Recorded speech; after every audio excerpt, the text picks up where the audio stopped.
It's Friday on Your View. Welcome to the show. I am Obiajulo Olabisi Ubu, and with me are the amazing ladies. Talk with Mark or Diggy. In the building. What's going on? I'm in harvest season, and I have sweet corn for sale. Yeah. I have sweet potatoes for sale. I have yam for sale. Shit. And of course, I have the land that produced all of these goods for sale. Everything we sell, thank you very much. Well done. Yes, everything we sell, we pay the owners of the land. So I have an agric estate that when I plant on this land, the return on the agricultural produce is paid to the customer. So I actually really have sweet corn for sale in Bagodo right now. I'm picking my so own people can pick up. But I'm truly grateful to God for this season. I feel like some in my mind, I feel like things were like dragging. I feel like I'm not feeling too well. I'm like, oh. But then yesterday they just said, oh, we've harvested. I'm like, God just knows how to give you good news just at the time. At the peak of time. I'm grateful to God. Well done. Okay, so the owners of the land, are you helping them to sell? Yes. You're helping them to sell. That's so nice. Ramatu, how you doing today? I'm doing very well. So I'm looking forward to the weekend. Yes. Assalamu alaikum. So Juma and Barak. So I'm looking forward to the weekend. Of course, we have I have this ladies group. And we're going to have a tea party. Oh, wow. That's cool. Saturday. So, and in fact, the highlights of the things we're going to talk about, we highlighted everything we're going to talk about. We're going to talk about our family, we're going to talk about money, how to invest money, and also I'm looking forward to it. So Saturday. Then Sunday is just going to be rest and watch my normal wait for Indian movies. Indian girl. Yes, so. That's nice. I'm so fresh. Just here. I'm Maka fresh. I'm just Yanga Lagos. What's going on? My matter today is about God. So yes. Tell us. So I and my sister and then a friend were discussing, the power of the Lord's Prayer. So understated, because right from when we are kids, you just ramble it out like, the Lord's Prayer. You need to understand that's what we're living in. Like if you can understand the Lord's Prayer. Every single day. It's very simple, straight to the point. Very simple, straight to the point. And then you find out that 2024, most of us, especially me, have been sustained by the Lord's Prayer. So powerful, because when you hear what people are going through, conversation we were having yesterday, when you hear what people are going through, you will not even believe it. So I just want to say, Lord, that I'm thankful and grateful for this year 2024 and every day of my life. Thank you, Lord. That's my banter. And then this weekend is going to be party. I trust you. Packed weekend. Party after Christmas, party. 30 December started in November. This happens every year, but we're ready for it. Well, please carry me to some of this. This hair is giving. As in the hair is giving. Thank you so much. Hair by VC, thank you so much. We have the please hairs for order. sale. We sold already yesterday. Orders were coming in. People were asking for the hairs, and we're dispatching this morning. So more orders, please come in. But I've got good news. Okay. I'm now the latest published author in the building. I'm so happy for you. I've been waiting for this book. Thank you. So my book, Raising Empowered Teenagers, is out. It's available on Seller right now.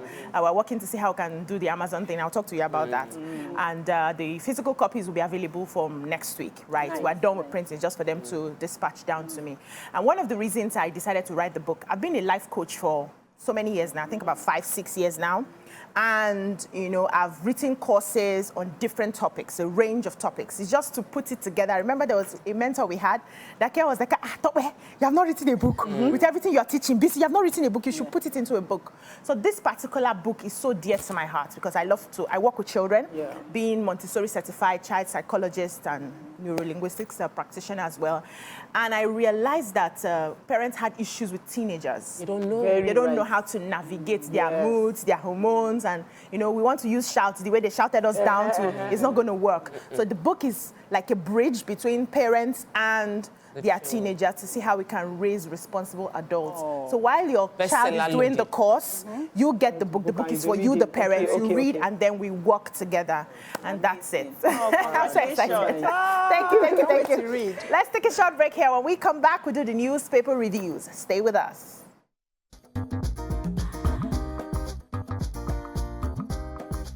Stay tuned. Your View will be right back.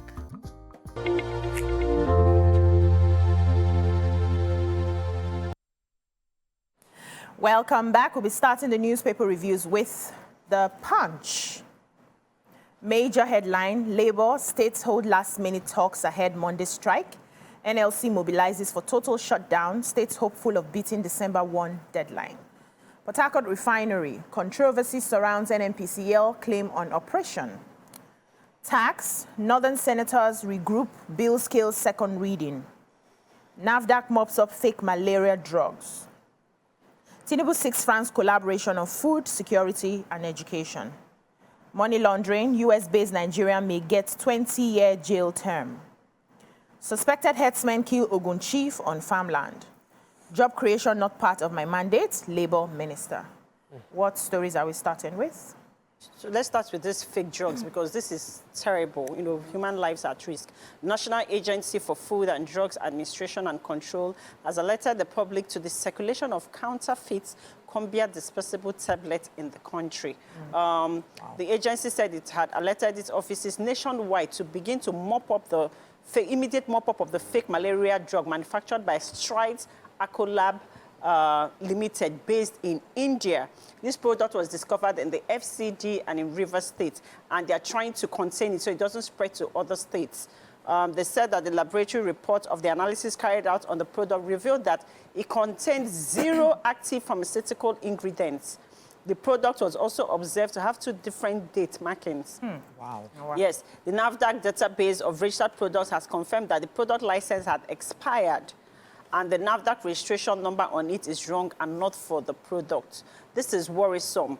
You know, this has to do with people's liver, people's kidney. Yeah. You know, people. This is just just wickedness for how much? Just because you want to make money. Just because you want to make money. Endanger people. Yes. So they named the NAFDAC added that the product batch number is 722-5119 with a NAFDAC registration number of A110299. So it's noted that everybody should look out for it. It's been manufactured by Acolab, Strides Acolab Limited, produced in India. So please look out for it when you're going to buy any malaria drug, please. For any malaria drug that you buy, just look for the one that you can scratch and send the code. It tells you immediately if it's authentic. Yes. So, go ahead. Yeah, so I have the story from the Labour Minister about job creation. They said the Minister of Labour and Employment, Mohammed Dingyadi, said Nigerians expecting his ministry to provide jobs will be disappointed because that is not part of its mandate. Said he is mindful of Nigeria's enormous youth population and the need to ensure gainful engagement, but the provision of employment for the youth is not their responsibility. So he said that their main task was to create an enabling environment and never to secure jobs for anybody. So I'm wondering the environment that he's trying to enable for. He now said that, okay, so he was not saying, this was the reason why he even came on to the papers, is because he said the former Minister of Youth and Sports, Sunday Dare, before he left, was asking him to give him jobs. And he told him that they don't give jobs. So I think that's the reason why he came to the papers. To talk about that. Yeah, the government cannot provide all the jobs that we need. They just need to create that environment so that businesses can thrive. When businesses thrive, you have how many employees, everybody's employing, and that reduces the burden on governments. They can't do everything. So I have a story. So the armed forces of Nigeria are deepening the existing civil-military collaboration. They said in a bid to enhance security, the Chief of Defense Staff, General Christopher Musa, yesterday said that the new system is a new operational model with a view of dealing with sub-regional peculiarities, because every region has its own unique challenges and how it must be dealt with. So there was this award of excellence at the 6th Annual Security and Emergency Management Award, SEMA, in Abuja, and they reiterated the need for whole-of-society approach to fighting insecurity. According to him, the current security challenges we're facing is very multifaceted, and that the complex in dimension and national security threats are different. And so they've assumed that effective collaboration is the way to deal with the issues better. He said that the event was, of course, organized independently. It's an event by Center for Crisis Communication and Image Merchant Promotion Limited. But one of the things I'm happy about is what they've just said. I hope they follow it up with action in terms of holistic approach towards dealing with the security challenge, because it really requires the entire society to effectively solve the security challenges that Nigeria is facing right now. Yeah, so I have the major headline. The remaining states yet to implement the 70,000 minimum wage for workers are making last-minute moves to ensure the Nigeria Labour Congress does not embark on strike on Monday. They have warned about that. That's December 1st. So the states yet to approve the monthly wages are Katsina, Cross River, and Zamfara. After the Imo State government sanctioned the implementation of 70,000 wage on Tuesday, so they have joined the people who are going to be giving it. It means that 3 states and the Federal Capital Territory now have compiled the 2024 National Minimum Wage Act. Now, many states had agreed to pay above 70,000 naira. Starting point was Lagos and Rivers, offering the highest pay. That's about 85,000. Even Lagos announced to their workers that they could be smiling to the bank with like 100,000 naira monthly from the first quarter of 2025, depending on how the economy goes. Now, workers in Akwa Ibom, Enugu, Oyo, and Niger will be earning 80,000 naira, while Delta and Ogun State approved 77,000. Delta, why 77,000? Delta, why 77,000? Delta, why 77,000? Your own people are. This is a shame now. And I know the allocation when they collect. It has not paid yet. It don't make sense now. They even added 7,000. When I get on, they collect, when they shop. Let me leave it. So, Ebonyi, Osun, Benue, and KB states approved 75,000. Ondo, 73,000. Kogi and Kaduna, 72,000. Kano and Gombe, 71,000. Then we have Abia, Adamawa, Anambra, Jigawa, and the rest of the states who said they are sticking to the 70,000 naira. And then NLC is warning the 3 states that have refused to acknowledge this one, Katsina, Zamfara, and Cross River, that they are going to be shutting down activities in the states from Monday. And the people of Cross River, I'm telling you, I told you, the people of at all. Imagine, the people of Cross River said when they did the, this May something, celebrating Nigeria, 60 what now, 63? October 1st. October 1st. That they announced that they are going to be paying them 40,000 naira. That's what they can afford. I don't understand. That's what they've been paying before the... I don't understand. God will help Nigeria. Let's take a short break so that we'll drink water small. Don't break this table, it's too early. When we come back, the newspaper reviews continue. Stay with us.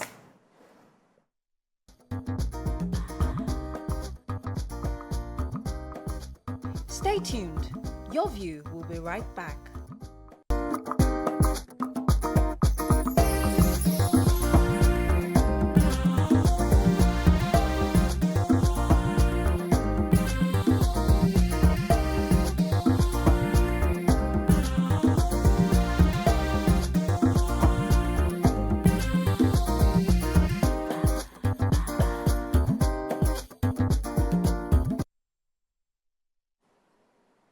Welcome back. We're still reviewing the papers. Vanguard now. Major headline, tax reform bills offer 55% to states in new sharing formula. Tokwe, did you take this story? It looks like the kind of story you can take. Polytechnic lecturers begin strike December 2. Bode Jod tackles on Nanuga for insulting Obasanjo. Tinubu to Macron, a starved nation won't care about weather environment. End bad governance, protest. Police killed 24 protesters in 6 states. That is according to the Amnesty International. FIFA ranking, Super Eagles dropped 8 places after loss to Rwanda. What stories do we have in the Vanguard? Sorry, I missed a story in the Punch, and I think it's very important. They said suspected herdsmen kill a chief in Ogun State. The members of the Okeaha local government of Imekwafon local government area, Okeaha village of the Imekwafon local government area of Ogun State were left in shock as the community chief, Oguleye Ali Egbe, was discovered on his farmland, shot multiple times in the pool of his blood on Wednesday afternoon. Around, they said in the afternoon, they found him in the pool of his blood. The police commissioner, the police command in Ogun State has confirmed the killing, and they are saying that an anonymous source said it was carried out by herdsmen, and that it was, they've killed a lot of people within that community between farmer-herder clash. Now, I mentioned on TV that there were herdsmen on my land, and they had cattle, and we told them to leave, and they left. They left? And there was no harm, no casualty. My staffs went there twice, did video. These people did not hurt them.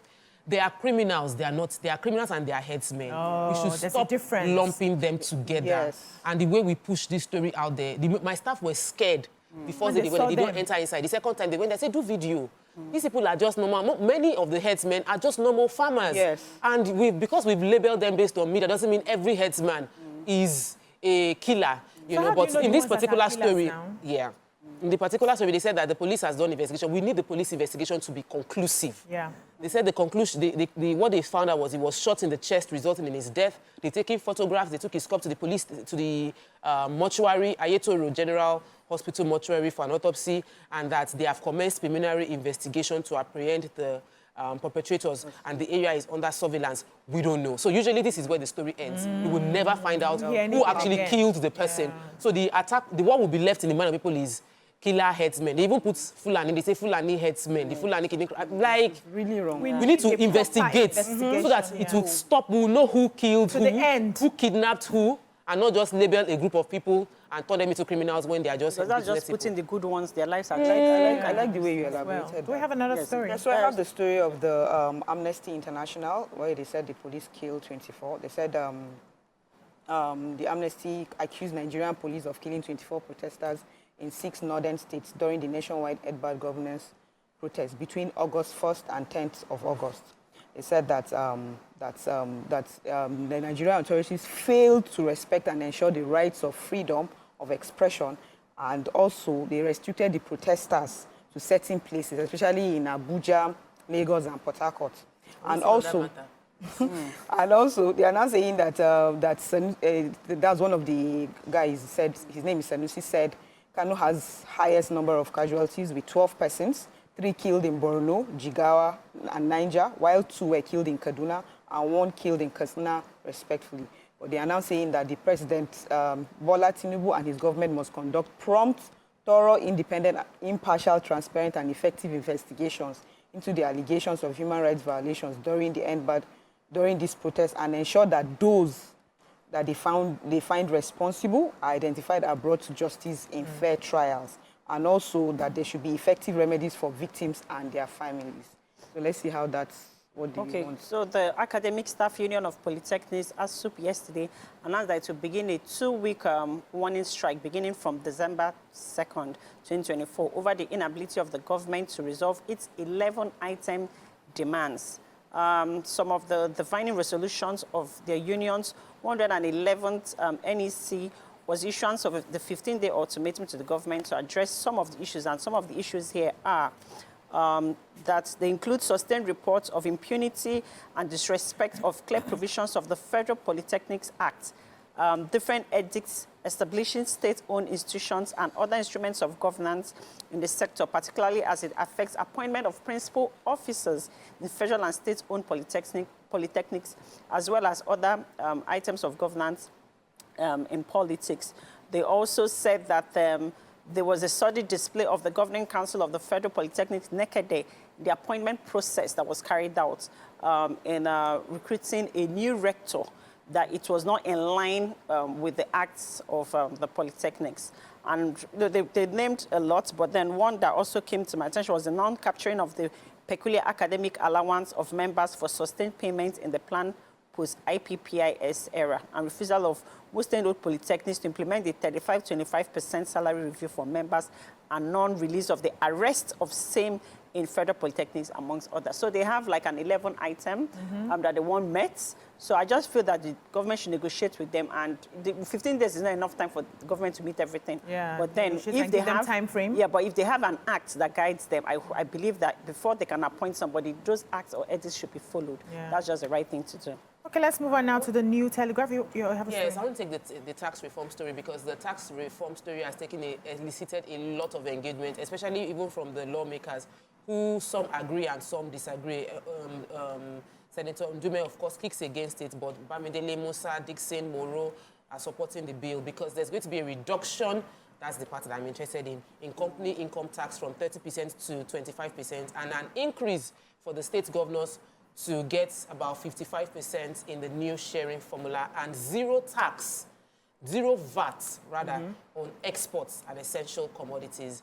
They said to have more clarity on this, they've invited the chairman of the Presidential Fiscal Policy and Tax Reform, Mr. Taiwo Oyedele, and the chairman of the Federal Inland Revenue, FIRS, Dr. Zach Adedeji, to the plenary to explain more about the tax reform. The Senate president already said that whatever happens, they are going to put the interest of Nigerians at heart and that they will do what is good for Nigerians. I just feel like this is the first time we're having a proper holistic tax reform in many years. Yeah. And the lawmakers should take time to understand it before rejecting it. Yeah, amazing. So let's move on now to the New Telegraph. This may likely be the last paper for today. Major headline, Paris. Tinubu calls for more investments in food security, solid minerals and others. We have a story here, CDS. We are deepening civil-military relations to enhance national security. Our location, our determination destroyed enemies' Black Christmas plot. This is according to Fubara. Alleged abuse of office. Ex-CBN governor's aide testifies in court. Details of $400,000 transaction. Biafra. Finnish court sets May 2025 deadline for Simon Ekpa's trial. We have another story here, tax reform bills, invitation of experts by National Assembly in order. That's according to Akpabio. Police kill 24, detained 1,200 end bad governance protesters, says Amnesty International. Census delay hindering Nigeria's progress. That's according to the MPC. While Polytechnic lecturers are embarking on warning strike by Sharma, Ondo Guba tribunal yet to receive petitions, and minimum wage 70,000 may not buy tissue paper in the next 5 years, according to the NLC. Who took that story? I did. So what do we have in the papers? The National Population Commission, we're just talking about census and data collection, has decried the delay in the conduct of national population and housing census, saying it posed a challenge to government's intervention in specific demographic groups. Because, you know, if you can remember, last year they were meant to conduct a census by the past administration, but then the past administration also cancelled it. Shifted it? Yeah, shifted it, yes. So they're saying that the commission's chairman, Nasir Kwara, has stated that this, has described that this delay in conducting the population and housing census is a setback to Nigeria's progress. Because in terms of even budgeting, in terms of allocation, in terms of everything for its citizens, because there's no reliable and accurate census for the fundamental information and rights of its citizens. No accuracy in anything, so it just doesn't make sense. Yeah. I think this is like you know, like how we're talking about like the DPV and the NI and everything is supposed to be synced. Sync data. Can't even sync data. We don't know how many we are. We don't even know what's going on. That's sad. Yes, so President Bola Ahmed Tinubu yesterday at the prestigious Palais d'Élysée told France President Emmanuel Macron that a starved nation will not care about weather or environment, and that in the 21st century, no child should go to bed hungry. So President Tinubu at a high-profile meeting with President Macron also affirmed Nigeria's strong commitment to enhancing cooperation in key sectors such as food security, energy, solid minerals, education, and defense. And at a joint press conference, the president highlighted the vast yet untapped potential within Nigeria's agricultural sector and beckoned on international investors to capitalize on the nation's welcoming investment climate. So the full story is that Nigeria is flourishing in the financial sector, which is a facilitator for foreign investment, particularly from French enterprise, as part of helping to boost the food security. Now, he says the financial sector is evolving and flourishing in the country, that they are also creating grounds for investment in Nigeria's economy for French nationals to come in, especially in the area of food security. He says our responsibility to put together a food security program for the private sector to come and invest in the country. So he's calling on everyone to come in, that they are working on stability and they're getting closer and closer to that so that people can flourish and then there'll be enough food for Nigerians to eat. Yep. We have another story before we go? Okay, so I have the story of the 70,000 minimum wage where he said it's not going to be enough to buy tissue paper. He's actually talking about some states who are still paying. He said the president of the Nigerian Labour Congress, that's Comrade J. Ajero, he said the current economic realities and the 70,000 approved by president, it's not even matching. May not even be able to buy tissue, toilet paper in the next. So he's now saying that they can't even go to the table to increase the minimum wage. Meanwhile, some states are not even paying yet. He cited one state, Zamfara State. He says Zamfara State that they started paying 30,000. Before they were paying 18,000. Oh. But now they started paying 30,000.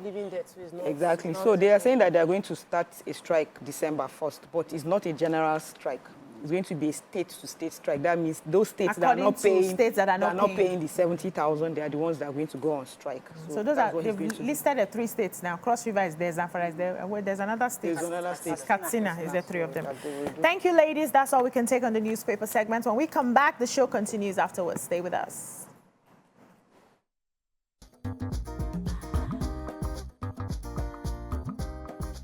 Stay tuned. Your View will be right back.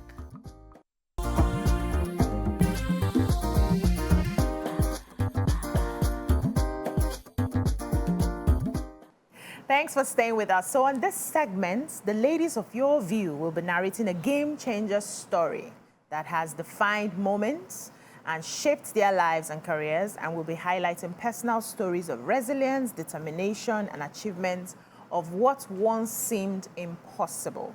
The game changer begins. We're starting with Ramatu this morning. Ramatu, what is your game changer story? Okay, so my game changer, when I was in Kada City, that is Kaduna, we call it Croc City. You know, Kada means crocodile. So, yeah. So when I was in Kada City, I used to do buying and selling. I buy stuff and resell. So when I got married and moved to Lagos, I now switched from, I continued with the retailing, but when I came, I looked at the environment. I now noticed that the environment is very good for manufacturing, so I switched into manufacturing. Now I'm a manufacturer. Amazing. So the environment and the decision, it helped me to take good decisions to move to a bigger and a better kind of business. So I'm now a manufacturer. That was a game changer. That was a game-changing moment for me. Wow, amazing. Well done. When people change the environment and their brain shuts down, Yeah. but your own brain opened up. It opened up the environment. This place You is saw the very good. opportunities in that environment. Talk about what's your game changer story? I think I shared, I was trying to think of what I can call game-changing story for me, game-changer story. But I remember that my banter could be a game changer, because the reason I started, I know many companies are doing agric on their real estate, but I started doing real estate, agric in my real estate, because I had a major challenge where people encroached on my land and I did not find out early. So someone came into my estate and took out my signboard, put their own signboard. I think I got to know about the 3 or 4 days after. And I felt that if I was farming, many customers buy the land, but they don't use their land. Yeah. They keep it to For sell years. later. Yeah. If I'm farming on the land, there will always be somebody living on the land. I wouldn't need to pay security man. So the sweet corn is in another estate where we're not even really doing agric there, but the security man is collecting salary every month. I just said, please give him, Corn to plant. let's buy sweet corn seedlings for him. Let him plant sweet corn instead of just collect salary and not doing anything. Just be monitoring the sweet corn. And that's how we now have the harvest now. So it's game-changing, because I decided not to let the challenges shrink me, but find innovative ways to expand the solution and opportunities. Mary, anyhow, I'm trying to still get my sweet corn, whichever way. Beautiful. But it's actually a game changer story. Yeah. Now, you not only buy the land, Yeah. you know that something is coming till the year you are ready to build whatever you want to build on your land. That's a very good one. Well done, Tope. Amaka Orakwe, what changed your game? I'm in awe and inspired to be seated with these game changers. As in, You said it and did it. That's my life. We have a game-changing story. I'm ashamed of you.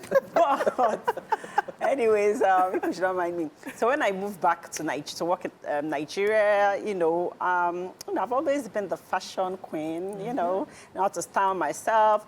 Then I'll go for meetings, and people always say, oh, I like this, I like that. Then I'll travel. And I noticed I was constantly carrying excess Bags luggage. for people. For people, please shop for me, please do for me the house girl work. One day I sat and I said, no, people cannot be getting this thing for free. My entrepreneurial cap just came up. And then a younger Lagos came about. And then, that's my game-changing story, and I hope I inspired you. I'm always inspired. I'm always inspired. So, I've always been in a line where I had to teach based off of some of the knowledge and experiences that I had. And I remember when the very first time I met Lanre Olushola on the show. He came on the show. And then after the show, we had a conversation. I was like, what do you do aside from TV? And I said, okay, I do this relationship talk.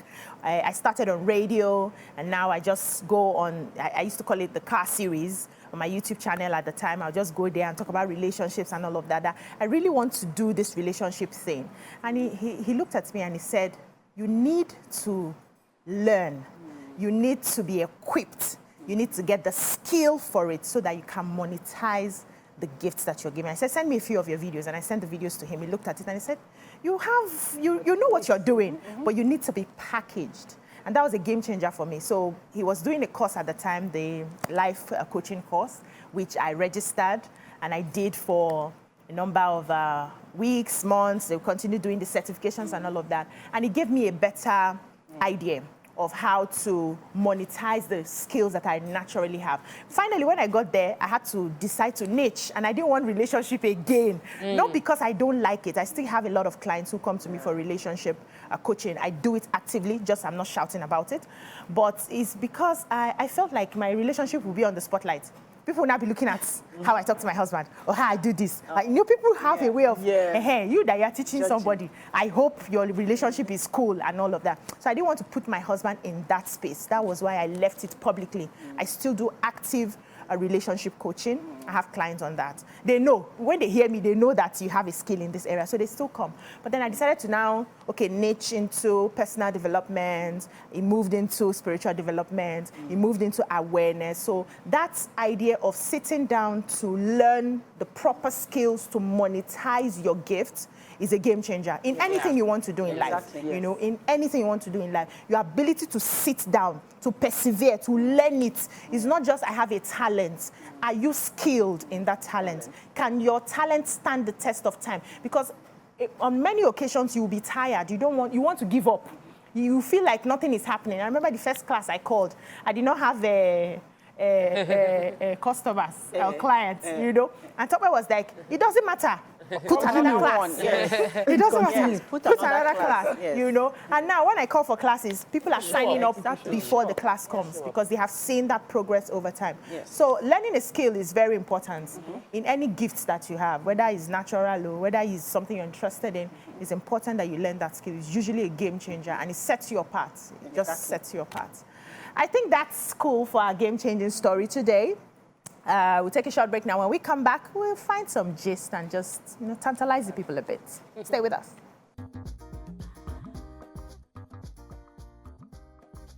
Stay tuned. Your View will be right back.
Psychiatrist Dr. Adeoyo Yewole has raised concerns about the mental health challenges faced by married men in Nigeria, which he attributes partly to lack of support from their spouses.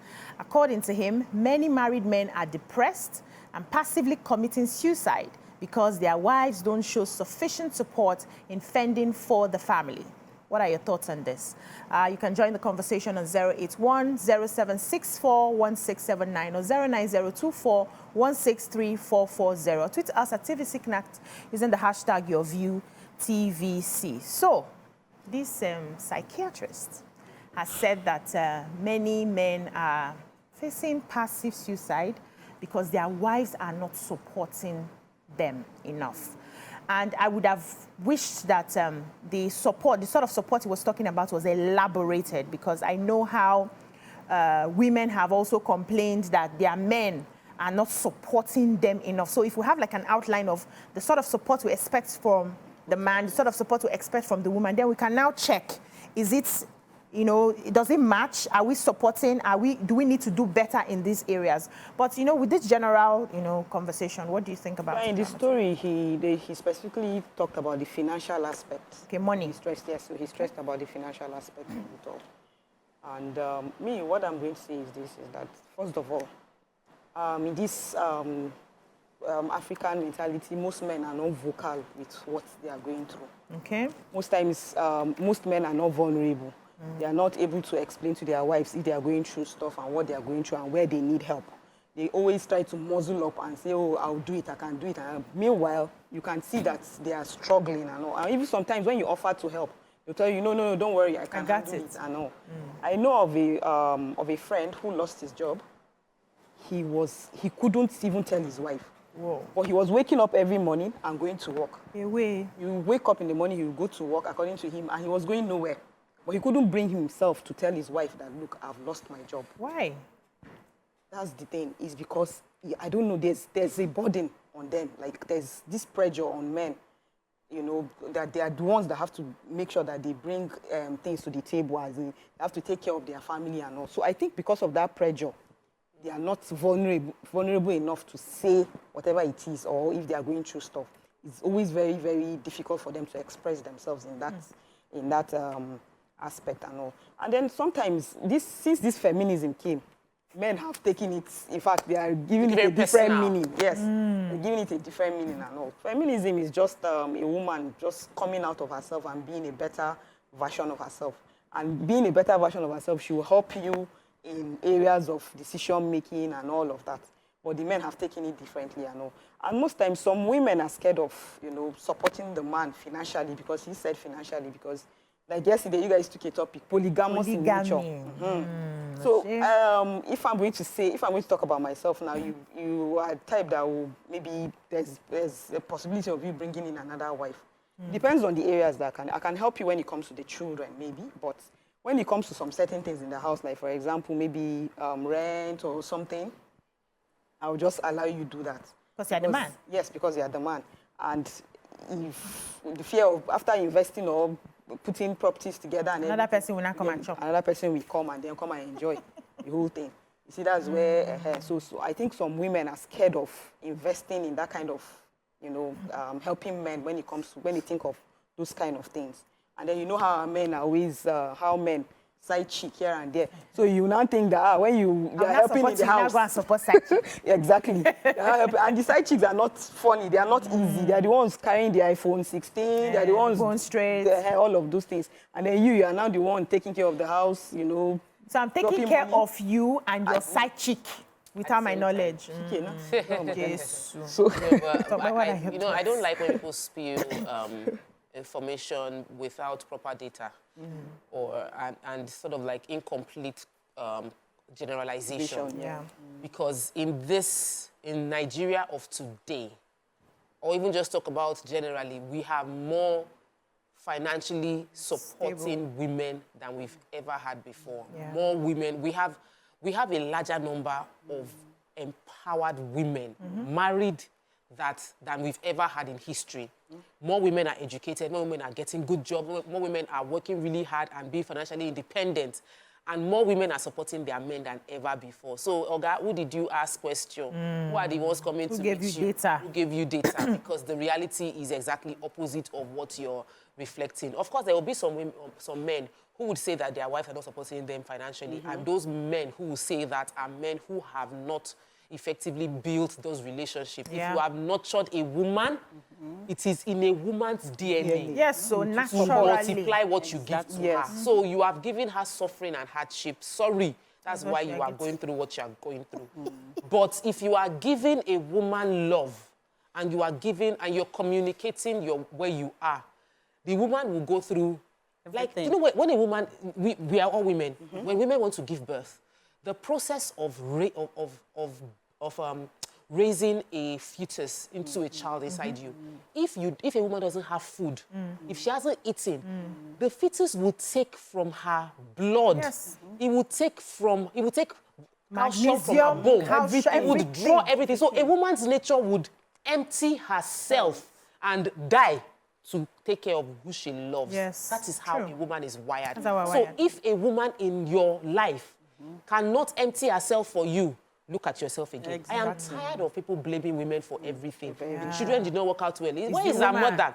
The marriage failed. Where is the wife? Woman. The house is empty. Where is the woman. woman? My gas cooker has not been working. My husband called someone to service it. And he said, you did not even thank me. I said, Mark, it's your house. It's your gas. He said, but is it not your job to do? I said, no. No. It's not my, don't make, you shall not kill this woman. Is that your job? And he was looking at me very strangely because of the way I dramatized that. He said, you're not on your view. I said, I know, but still, it is not, it's not a woman's duty because kitchen is a woman's place. I said, no, nothing like kitchen that. is human beings' place because kitchen produces food. That all And of food us is what human beings eat. So please, thou shalt not kill the women for not noticing how to fix or call somebody to fix the gas. He just bust laugh, left me alone inside the kitchen. But it's just the pressure they put on women too much. You did not communicate. A woman is not a mind reader. I cannot know what you're going through if you don't tell me. So it's important that our men express themselves and show love because in most cases, a woman will multiply it for you. Like I did not say in all cases, in most cases, it would help you get better about what you're doing. I like that. Amaka, what are your thoughts? So I agree with you totally, you know, like that when you give a woman something, she multiplies. Women are natural. So if you've put in, you're going to get out something, you know, when it comes to women. But then I also want to talk about the fact that men, especially African men, not just even African men generally are not brought up to speak out, to be expressive. You understand? You find that most men that are expressive learn to do that, or it's a personality or character trait that that society couldn't really suppress that much, right?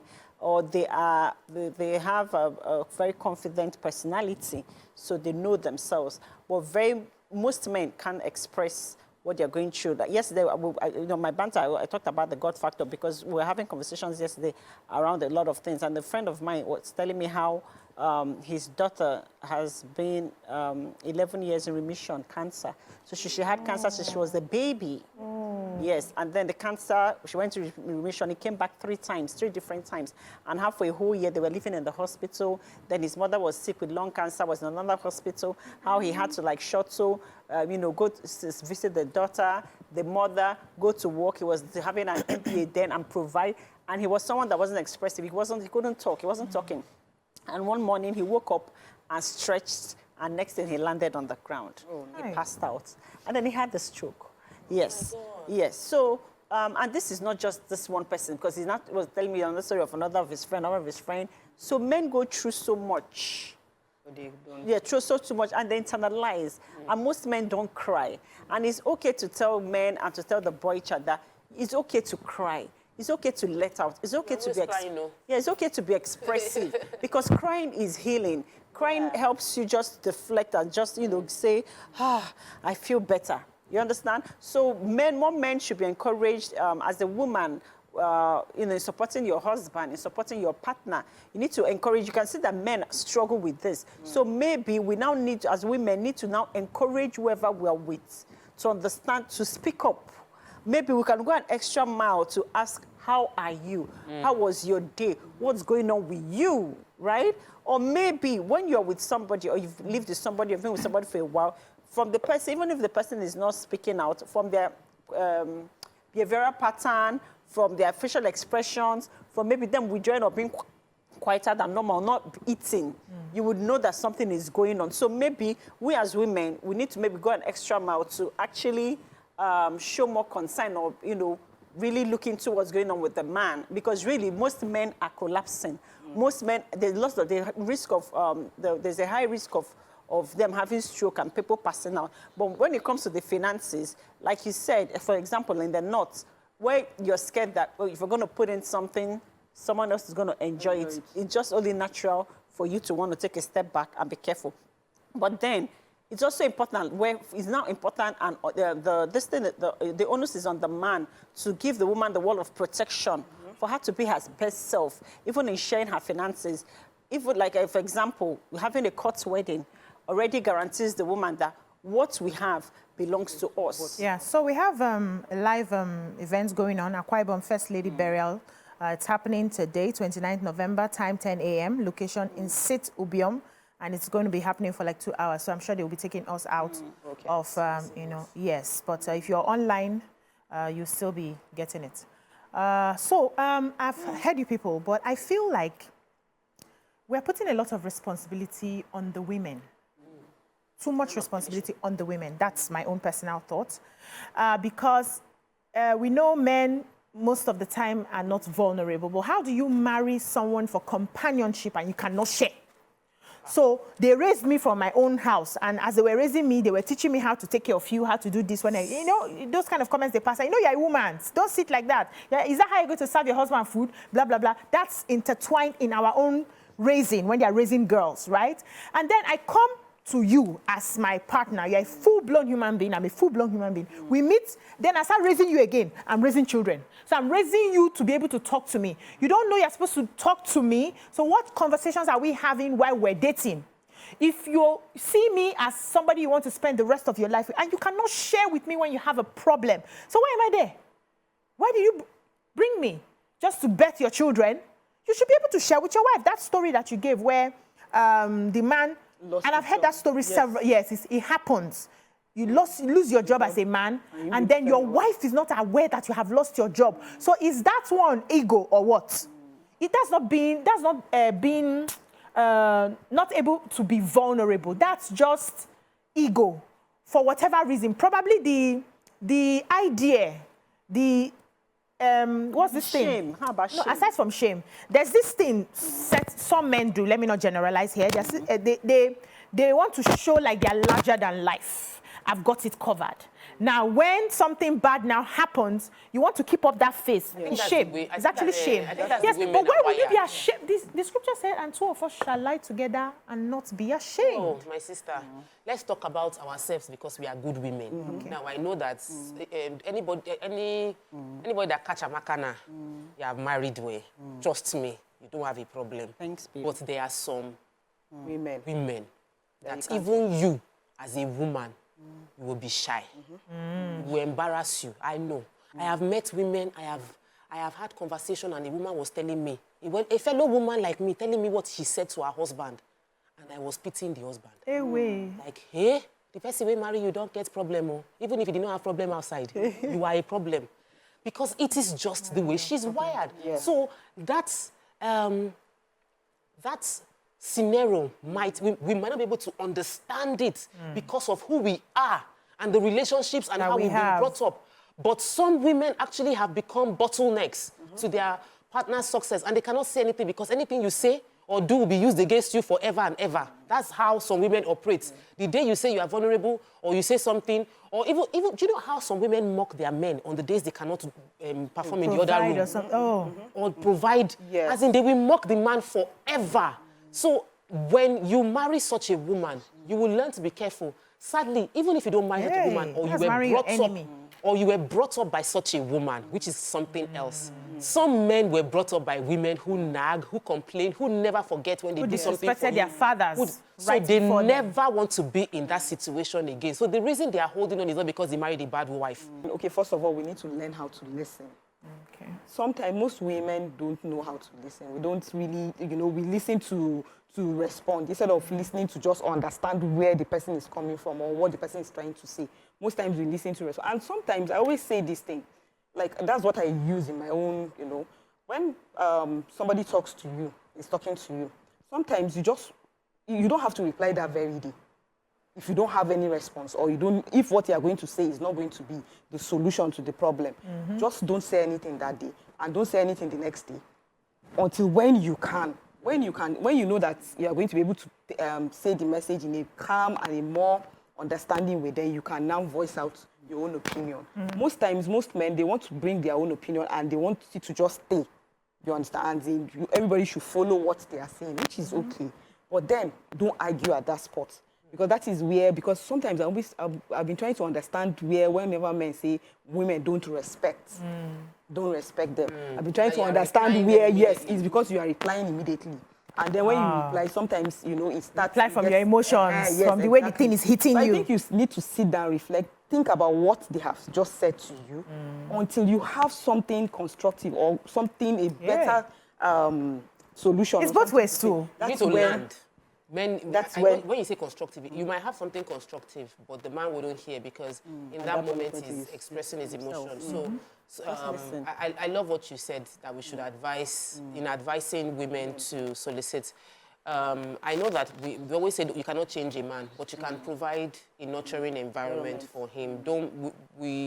Women should not make the environment toxic, and we should read. I know that this is contrary to what I say, just because I want to support your point, because I know there are women in this situation. I always tell my husband, I don't read body language. Yes, I don't read minds. Yes, you should tell me. Tell me. I don't assume. Speak English.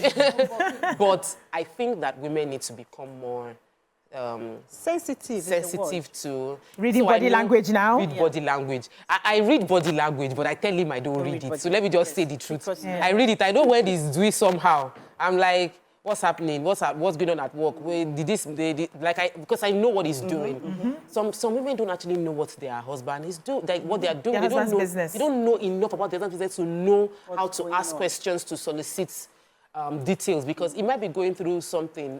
Whenever rain falls and thunder is striking, my husband's business is facing one battle or the other because CCTV will go off, and he has a contract to monitor a multinational CCTV. So he's calling his staff to say, go and check on it, all of that. So I know that when at the time that is happening, my job is not to be asking or bringing bills or anything. At that it is time, to offer solace and comfort and say, don't worry, to be fine, but you're used to this thing. So we must also become sensitive so that we are not a source of problem, but a source of solace to our partner. Yeah, we have another, the same caller. Joshua is back. Good morning, Joshua. Can we hear you now?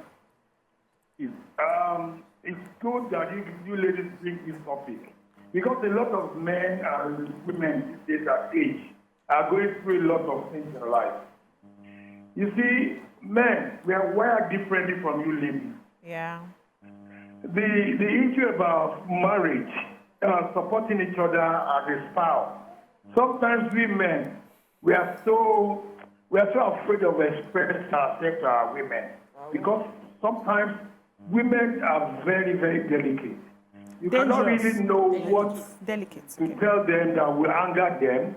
You cannot really, because I've been married for 30 years now. And I've been with my wife. We've known each other for 40 years. And ever since then, I've not really been able to master who she really is in terms of expressing myself fully. Wow. How many years? Yeah. Why? Yeah, you did not study her properly? It's your fault. You didn't study her. I did support her. She's a full housewife. Okay. I told her when I got married to her that I don't allow my women to work. But I will support everything you want. I will do everything for you. But please, if you have any issue, share it with me. I am the head of the house. I'm meant to provide for the house. But I still need your support too. The support I need from you is for both of us to understand each other. If you have anything that is bothering you, let me know. If I have anything bothering me, I will express myself. Don't use it against me. It's not the best thing for you to use my weakness against me. But you see, this is an age. Our women and our men, they need their understanding before a marriage can really work out. And pressure, this financial pressure presently in Nigeria, I cannot really say there's a particular solution to what people are going through. Yeah. But to me, I would prefer, I would say, let us both, if we are married, let us be committed to one another. And see which way to help each other. Men are going through a lot. As a man, the culture we believe in is that we are supposed to provide for everything in the house. Yeah. It's not always like that. You ladies should try and be helping us sometimes. We do, plenty times. We just don't make noise about it. Plenty times. Like Tokwe said, the house rent has to be paid. No, the other lady said, the house rent, a man should pay the house rent. It's not every man that can afford all that stuff. Yeah, true. But the beauty of life is this, yeah? I think we need more counseling. Yes, I agree. Well, now they agree come now. You guys don't come for counseling. That's a topic, sir. You men don't No, come you for come for- counseling. No, you guys can go for counseling and share with us. We refuse. Oh no! I cannot believe this. This will have pushed us out to go and look for money. No, And by we are the looking time for money we are too. back home, we are tired. So if you can go and do it and come. No, to Joshua, I disagree with you. Mr. Joshua. Joshua, thank you for this, but I disagree. This is a hot topic. It's a I'm very telling you, big hot serious topic, one. and we'll chill a little. When we come back, we'll continue on this. So I disagree with Mr. Joshua. I'm coming back to talk to Mr. Joshua. Let's take a short break. We'll be back.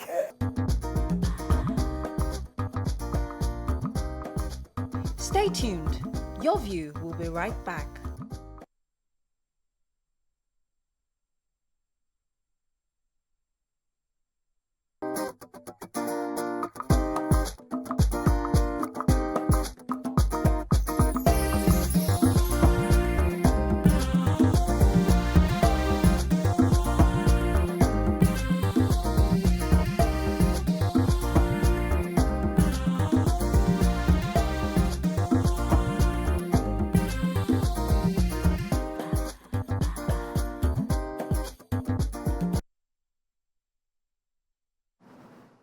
Welcome back. We're still asking the question, what does a man bring to the table? And we move the conversation from how supportive women should become to their husbands to what exactly do men bring to the table? Because we realize that a lot of men feel it's only the finances that they have a power over. And once that finance is taken out from what they bring, they see themselves as useless. So I remember this particular story was actually a family friend of ours back in the day who they both lost their jobs at the same time. They are both graduates, woman and man, at the same time, and they were thinking, what can we do?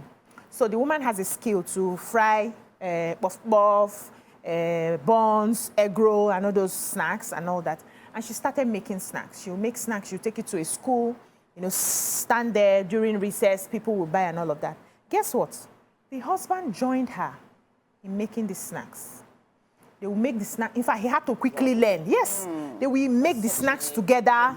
They will take it to, while she's taking the first batch to school, he's sorting out the second batch, he's bringing it, and the snacks was really good. So a lot of students will buy. Before you know it, they've done 3 trays before the school is over. They were doing it together. Now, some family members were like, you cannot even go and find another job. You're sitting with that's an ex-banker. You're sitting with your wife to be doing snacks. And he said, leave it. That's how we are going to run our home. It happened to us at the same time. We're going to figure it out at the same time. They have relocated now, and they are working. But what am I trying to point out here? One person did not sit back to say, this is beneath me. This is beneath me. When your partner sees that you can hustle, that whatever life throws at you, you would find a way, and you would do it together, they are bound to be more supportive. The problem is sometimes we have this idea of how we have placed ourselves where we are not supposed to be. We just pick ourselves and just put on a pedestal that there are some jobs that are beneath me. There are some things I cannot do. I always tell people, I say, no matter what life throws at me, I can sell anything. I can be on the traffic and sell. I can carry something on my head and sell. I pray life doesn't take me there. But if I find myself there for whatever reason, I will survive because I can sell anything. I'm not afraid to make legitimate money. I'm not ashamed to make legitimate money.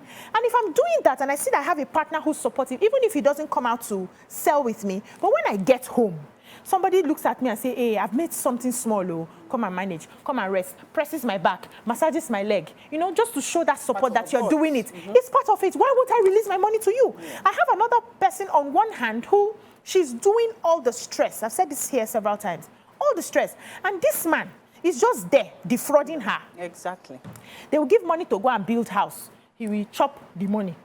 They say, buy 500 block, you buy 250 block. We use the other money to go and carry woman outside. They stay in how many story building? This woman will come back from her hectic job.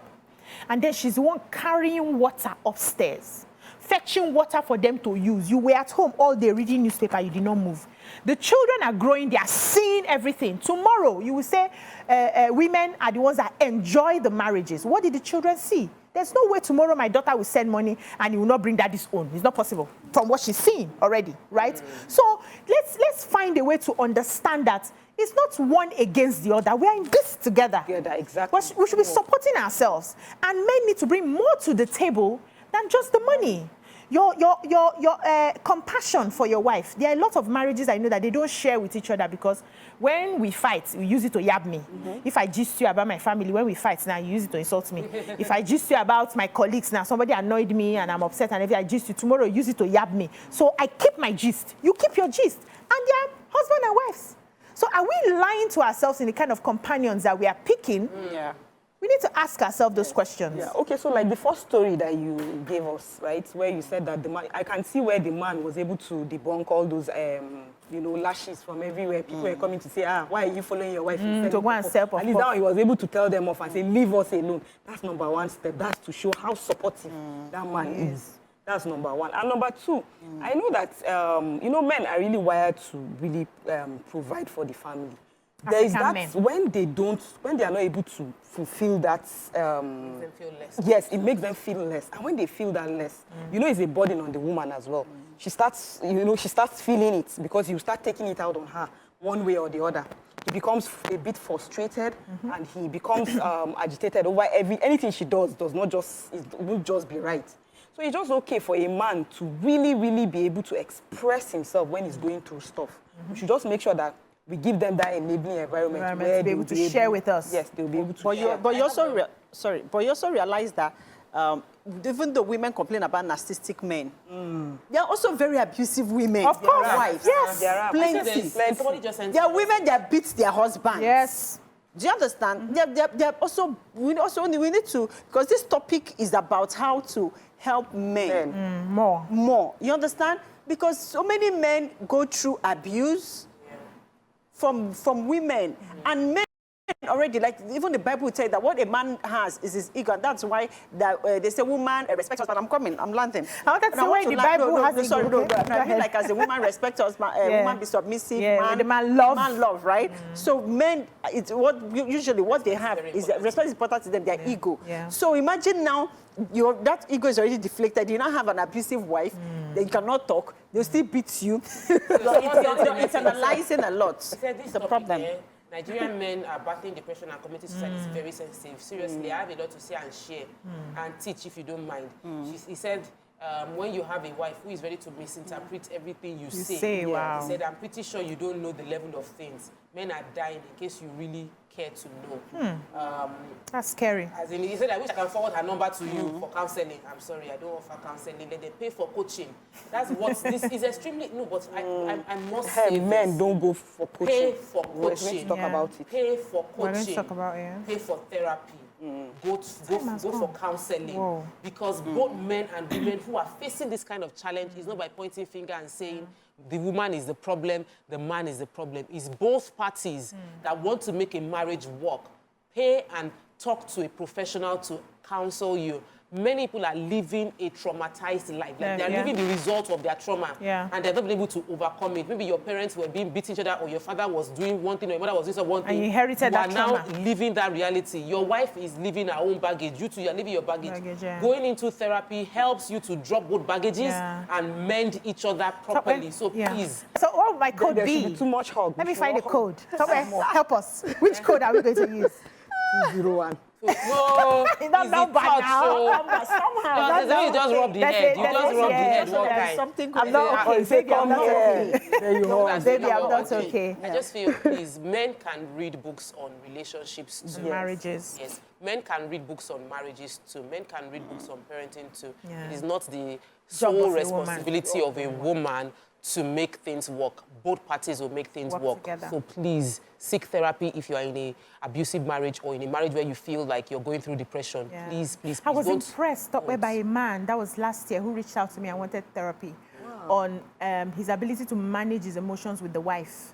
So we started and he sent me reviews for the 2 sessions that I had. It was supposed to be 4 sessions. He ran away for the remaining 2. But that first 2, by the time he said, I feel better, I'm more relaxed, I'm not reacting to her anymore, I'm now listening to her. I felt really good. And that was the first man that was coming to me since how many years? Women do more of coming to get therapy and all of that. So we need Men only want to know about how to make more money. No. But life is more than money. We want the money, but we also want you to be whole. We want you to be emotionally stable, because then you show up better as a husband, you show up better as a father.